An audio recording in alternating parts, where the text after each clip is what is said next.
Agora, nesta noite, quero que você leia comigo o Salmo 90, o Salmo 90. Quero falar hoje sobre a brevidade da vida. E serei breve, como fiz ontem à noite. O 10º versículo do 900 Salmo. Os dias de nossos anos são 3 anos e 10. Isso é 70. E se pela sua força são 80, isto é, 80, contudo a sua força é trabalho e tristeza, porque logo se corta e nós voamos. Quem conhece o poder da sua ira? Conforme o teu temor, assim é a tua ira. Portanto, ensine-nos a contar os nossos dias, para que possamos aplicar nosso coração à sabedoria. Você conta seus dias? Você percebe como cada dia é importante? Pense nisso. Deus disse que se você viver até os 70 anos, poderá viver até os 80. E as Escrituras dizem que se você viver até os 80 anos, é provável que tenha muito trabalho, tristeza, problemas e dificuldades. Ouvi falar de um passageiro de trem que estava distribuindo charutos, porque o trem de onde moro chegou no horário pela primeira vez em muito tempo. Isso foi há vários anos. O condutor disse que não poderia aceitar um charuto. Por quê? Ele disse, porque este é o trem de ontem.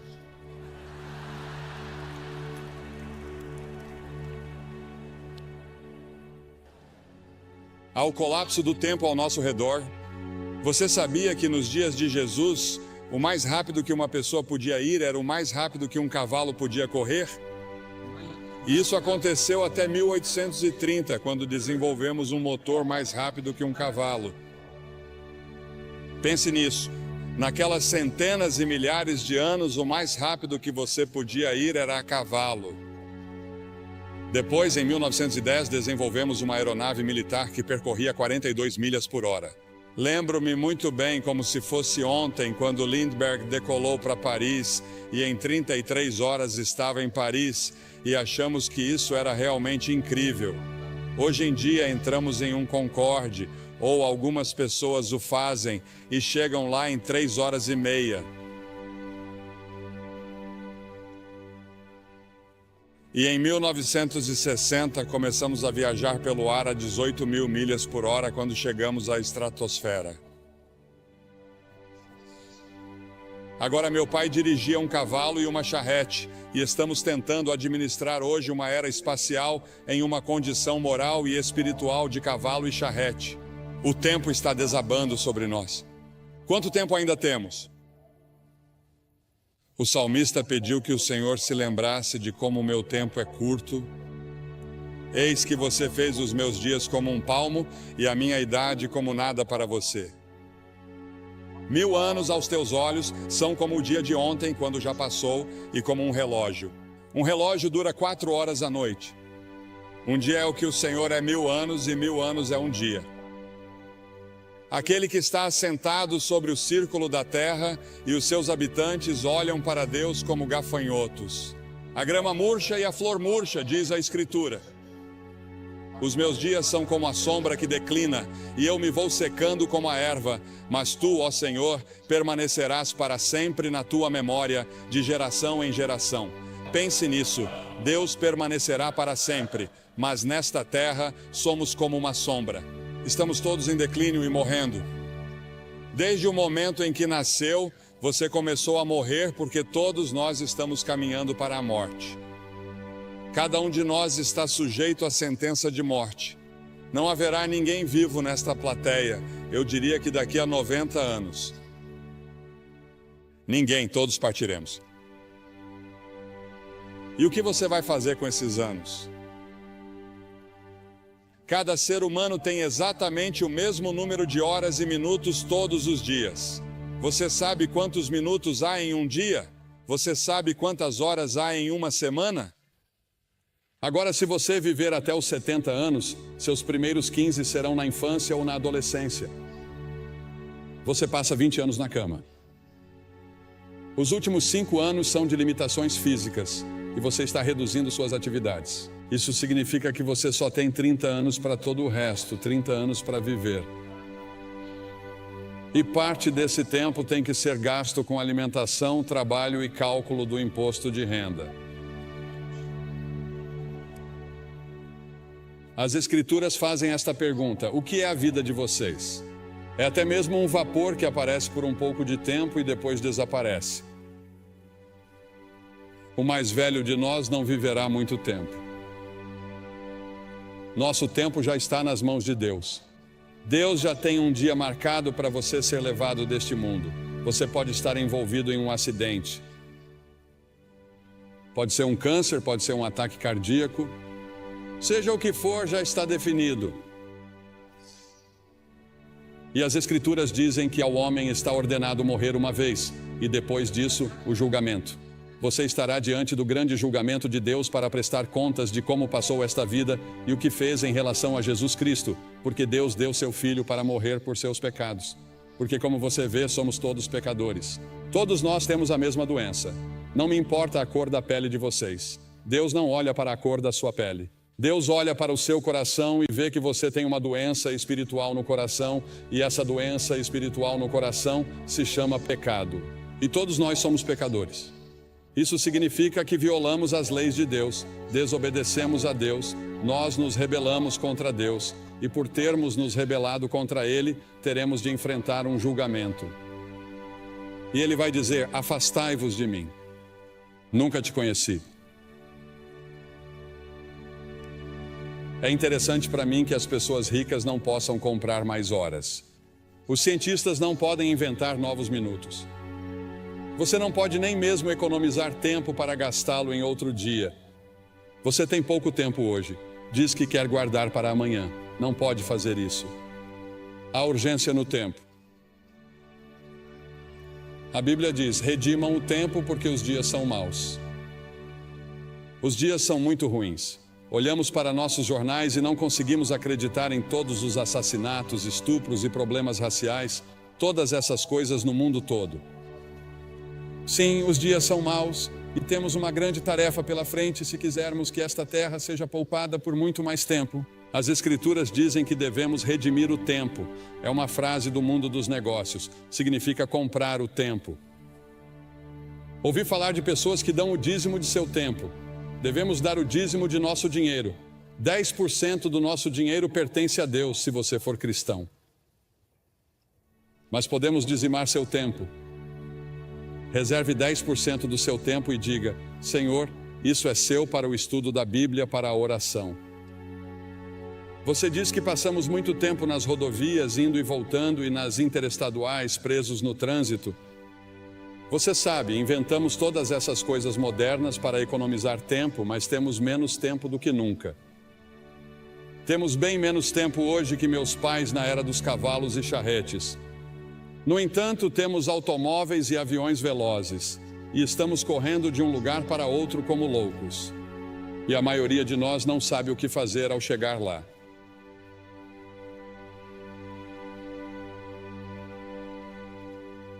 Você tem muito tempo, mas para quê? Você tem tempo para servir a Cristo. Você tem tempo para viver conforme sua vontade. Você tem tempo para obedecer a Ele. Você já fez como o salmista disse em 31:15 e se colocou à disposição de Deus quando ele disse: meus tempos estão em suas mãos. Há um filme em exibição nessa área chamado The Commitments. Você já entregou toda a sua vida a Cristo? Isso já aconteceu com você? Ah, você diz sim, eu fui batizado, eu fui confirmado. Vou à igreja de vez em quando. De vez em quando penso em Deus. Mas você realmente se comprometeu com isso? Você está totalmente comprometida com Ele? E você tem certeza de que, se morresse neste momento, iria para o céu? Você tem certeza de que seus pecados estão perdoados? É por isso que Cristo veio e morreu na cruz e derramou seu sangue e Deus o ressuscitou dos mortos. Além disso, há a tirania do tempo. Ele nos controla e ficamos frustrados. Correr de uma coisa para outra porque achamos que não temos tempo suficiente para fazer tudo o que precisa ser feito. Jesus disse: enquanto é dia, importa que eu faça as obras daquele que me enviou. Chega a noite em que ninguém pode trabalhar. A noite virá até você e você não terá a oportunidade de servir a Deus. Sirva-o enquanto você pode. Sirva-o agora. Priorize-o em sua vida. No entanto, no final de sua vida, ele disse: eu terminei o trabalho que você me deu para fazer. Deus tem um plano para a sua vida e você pode concluí-lo com a ajuda de Deus, e Ele lhe dará uma alegria e uma paz que você nunca sonhou que existissem se você colocar sua confiança nele. Ah, sim, quando Jesus deixou a terra, havia pessoas que precisavam ser curadas e vidas que precisavam ser tocadas, mas Jesus disse que havia terminado a obra que lhe havia sido designada. Pelo Pai, Deus designou um trabalho que somente você pode realizar. Você é único. Ninguém pode tomar o lugar de vocês. E Deus precisa de você em seu reino. O tempo pode ser nosso aliado ou nosso algoz. Mesmo assim, o tempo é incrivelmente justo e perdoador. Não importa quanto tempo você tenha desperdiçado no passado, você ainda pode ter o amanhã. Adlai Stevenson disse certa vez que o que conta não são os dias de sua vida, mas a vida em seus dias. Precisa comprá-lo. Qual é o preço que você tem que pagar? O preço é que você não tem tempo para certas coisas. Não devemos ficar à deriva, fazendo todos os prazeres, bebendo e fazendo todas as outras coisas erradas. Deus quer que amemos os outros. A principal coisa que Ele quer que façamos é amar o próximo e amar as pessoas de outras raças. A única coisa que distingue um crente dos outros é o amor que domina a sua vida. Sua vida deve ser cuidadosamente planejada. Depois há o término do tempo. Irmãos, o apóstolo Paulo disse em 1 Coríntios que o tempo é curto. No Apocalipse ele nos diz que o tempo não existirá mais. Jesus e seus discípulos passaram os 94 versículos de Mateus 24 até o final do capítulo 25 falando sobre o fim dos tempos. Ao nos aproximarmos do fim dos tempos, lemos em Apocalipse 12 que o diabo estará freneticamente ativo, porque sabe que seus dias estão contados. Sim, existe um demônio. Existe um Satanás. Ele é uma pessoa real e eles são demônios reais e vão lutar por sua alma esta noite, porque Satanás não quer desistir de você. Ele lutará para manter você no reino dele, pois existem dois reinos. Há o reino do diabo e há o reino de Deus, e você tem o direito de escolher em qual deles quer estar. É claro que não sabemos quando será o momento da vinda de Jesus. Em Marcos 13 é-nos dito que o céu e a terra passarão, mas daquele dia e hora ninguém sabe. Portanto, cuidado, vigie e ore, pois você não sabe qual é o seu tempo. Não sabemos quando Deus virá nos buscar. Em Romanos 13, o apóstolo diz que, conhecendo o tempo, já é hora de despertarmos do sono, pois a nossa salvação está mais próxima agora do que quando cremos. A noite já passou, o dia está próximo, portanto lancemos fora as obras das trevas e vistamos a armadura da luz. A Bíblia usa várias vezes a frase "o tempo está próximo". Jesus nos disse para discernirmos os sinais dos tempos. Um dos sinais é que a iniquidade será abundante. Pegue seus jornais e assista ao noticiário. A iniquidade é abundante em todos os lugares. Não apenas em Nova York, não apenas em Nova Jersey, mas em todo o mundo. Quando a lista for chamada no céu, você estará lá? O nome de vocês está escrito no livro da vida? Porque as Escrituras dizem que se o seu nome não estiver no livro da vida do Cordeiro, você nunca entrará no céu. Seu nome neste momento está no que é chamado na Bíblia de livro. E sob seu nome estão todos os pecados que você já cometeu, todas as coisas erradas que você já pensou, todas as suas intenções erradas. Está tudo lá registrado e você será confrontado no julgamento. Mas quando você vem a Cristo e se apresenta total e completamente a Ele como Salvador e Senhor, Ele apaga tudo o que está nesses livros e escreve seu nome em outro livro, o livro da vida. No livro do Cordeiro, O nome de vocês está escrito lá? Se meu nome não estivesse escrito ali e eu não soubesse, eu não sairia deste prédio esta noite até ter certeza. Porque talvez nunca mais haja outro momento como este na vida de vocês. Esta é a hora de você estar com Deus. E então a brevidade do tempo exige ação imediata. O fato de que o tempo é curto exige que façamos algo a respeito agora, porque as Escrituras dizem em 2 Coríntios 6:2 que agora é o tempo aceito, não amanhã, hoje. O que você deve fazer, faça-o agora. O dinheiro que você deve doar, doe-o agora. Testemunhe agora às pessoas que deve. Toda vez que o relógio marca o tempo, ele parece dizer agora. Hoje, se vocês quiserem ouvir sua voz, não endureçam o coração. Você pode endurecer seu coração. Se você ouvir uma mensagem como essa, isso pode ser muito perigoso, porque você endurecerá seu coração. E na próxima vez que você ouvir o Evangelho, seu coração ficará cada vez mais duro. Venha a Cristo agora.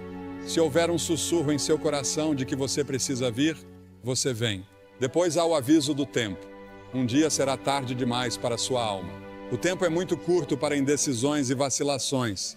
Você não deve ficar entre duas opiniões. Os tolos dizem que há tempo de sobra. O diabo diz que você tem tempo de sobra. Todas as manhãs você tem 86.400 segundos para gastar e investir. A cada dia, o nome do banco abre uma nova conta com você. Talvez não haja amanhã. Venha agora. As Escrituras dizem, visto que todas essas coisas hão de acontecer, que tipo de pessoas vocês devem ser?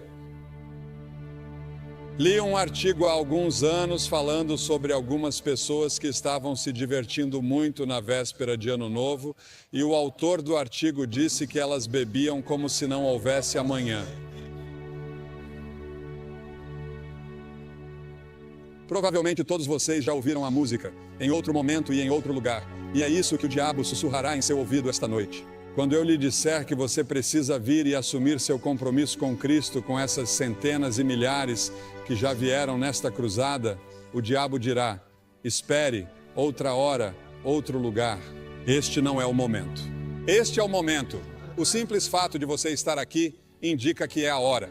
Por alguma estranha coincidência ou providência, Deus trouxe você aqui esta noite. E antes de vir você achava que estava bem com Deus, mas agora não tem certeza. E você quer ter certeza, você quer ter certeza. Sim, o demônio sempre diz, sim, faça isso. Mas em alguns momentos e em alguns lugares, Deus diz aqui e agora. Em Lucas 19, você vê Jesus chorando pelo povo de Jerusalém. Há um poema que ouvi pela primeira vez anos atrás que diz: há um tempo que não sabemos quando, um lugar que não sabemos onde, que sela o destino do homem para a glória ou para o desespero. Alguém me escreveu uma carta aqui esta semana. Diz: caro Sr. Graham, em 1957, sua cruzada foi ao antigo Madison Square Garden, na cidade de Nova York. Eu tinha 6 anos. Ainda me lembro da viagem de ônibus, das arquibancadas de madeira dura e dos meus sapatos pretos de couro envernizado. Lembro de tudo. Lembro-me de tudo como se fosse ontem. Quando você fez o convite para que eu entregasse minha vida a Cristo, eu estava pronto e me animei a ir. Mas infelizmente naquela época e naquela geração, minha mãe me respondeu e disse: quieto, sente-se. Não fazemos isso. Alguém pode ver você. Fiquei em minha cadeira. Aqui estamos 35 anos depois e tenho o privilégio de ser um conselheiro voluntário no andar de baixo. E é minha oração que nenhuma pessoa permaneça em seu assento, mas que venha à frente para receber Cristo. Enquanto há tempo, agradeço a você por trazer sua cruzada de volta a esta área. Minhas lembranças de menina de 6 anos estão transbordando de entusiasmo. Estarei orando por você esta semana. Deus abençoe você. Há um homem dessa região sobre o qual Cliff Barrows me falou ao telefone hoje. Sua família estava insistindo para que ele ficasse aqui porque ele não acreditava. E ele fazia questão de dizer às pessoas que não acreditavam em Cristo. Ele não era um crente. Mas ele não ficaria aqui e não viria. E ele não queria aceitar as reivindicações de Cristo. Em vez disso, ele foi para as Ilhas Bahamas e de manhã cedo morreu de ataque cardíaco.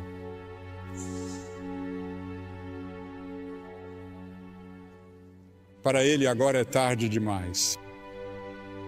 Sua decisão está tomada. E quanto à sua decisão? Você vai dizer sim ou não às afirmações de Cristo? Cristo morreu por você, ressuscitou, e então o que você tem de fazer?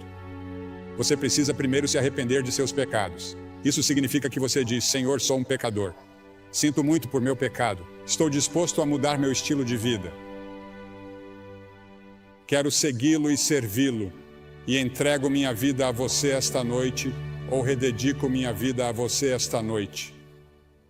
Preciso de você, Senhor, e quero assumir meu compromisso nesta noite. Nessa cruzada, nunca mais estaremos neste auditório. E você está aqui esta noite. Vou pedir que você se levante do seu assento na varanda. Isso levará 1 minuto a mais, portanto, comece agora. Venham e fiquem todos na frente, na minha frente, na frente do pódio. E depois que todos vocês vierem, vou lhes dizer uma palavra, fazer uma oração com vocês e dar-lhes alguma literatura para ajudá-los em sua vida cristã. Você diz: por que você pede às pessoas que venham publicamente? Porque cada pessoa que Jesus chamou, ele chamou publicamente. Havia algo em tornar isso público. Ele morreu por você publicamente, pendurado nu em uma cruz. Certamente pode vir e apresentar-se aqui publicamente. Assumir seu compromisso com ele e dizer: Senhor, você tem tudo de mim hoje. Quero ter certeza de que estou pronto para conhecer você. Apenas levante e venha de qualquer parte do estádio.